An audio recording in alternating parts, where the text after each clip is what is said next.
வாழ்க்கையில பாதியும் மனசுல பாதியும் நினைக்கிறவன் தான் புருஷன். தினம் ஒரு ஆம்பளை கூட என்ன சேர்த்து வச்சு பேசுனியே, நீ எல்லாம் ஒரு புருஷனா? கல்யாணம் பண்ணிட்டு வந்து இத்தனை நாள்ல சாப்பிட்டியான்னு கேட்டுட்டியா? பாசமா பேசிருக்கியா? இல்ல ஆசைப்பட்டது அவளுக்குதான் கொடுத்திருக்கியா? ஆபீஸ்ல இருந்து வரும்போது பொண்டாட்டி பூ வச்சு புருஷனை எதிர்பார்க்கறத பார்த்து சந்தோஷப்படுற ஆம்பளை நான் பார்த்திருக்கேன். யாருக்கா காத்துட்டு இருக்கேன்னு சந்தேகப்படுறியே, நீ எல்லாம் ஒரு புருஷனா? 10 நிமிஷம் லேட்டா வந்தா யார் கூட படுத்துட்டு வந்தேன்னு கேட்கிறவனையும், குறைத்திக்கணும்னு கோயிலுக்கு போனா அந்த சாமி மேலேயே சந்தேகப்படுறவனையும் புருஷன் சொல்லக்கூடாது.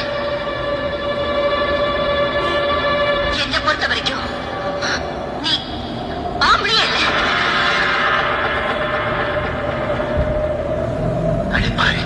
எங்க வேலையை படி போடுறீங்க?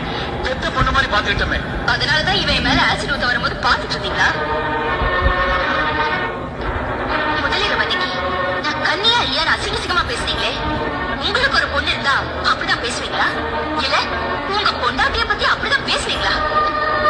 புருஷன் குடிக்காரனா இருந்தா திருந்திருவாங்கிற நம்பிக்கையில வாழ, நோயாளியா இருந்தா அவனை குணப்படுத்தின சாமின்னு எப்படியோ வேணிக்கலாம். இன்னொரு பொண்ணு கூட அவனுக்கு தொடர்பு இருந்தா தலைவிதி நெஞ்சு சகிச்சுக்கலாம். வரும் உன் கூட எப்படி வாழறது? உன்ன மாதிரி ஆளுங்க கூட அழுதுகிட்டே காலம் தள்ளுறதை விட புருஷனே இல்ல நினைச்சுக்கிட்டு தனியாவே வாழ்ந்துடலாம். ஓ, புருஷன் இல்லாதவ தாலியோட வாழ மாட்டாடி. எப்போ என்ன வேண்டாம்னு சொல்லியோ அப்புறம் எதிரி உனக்கு தாலி. அது எப்படி முடியும்?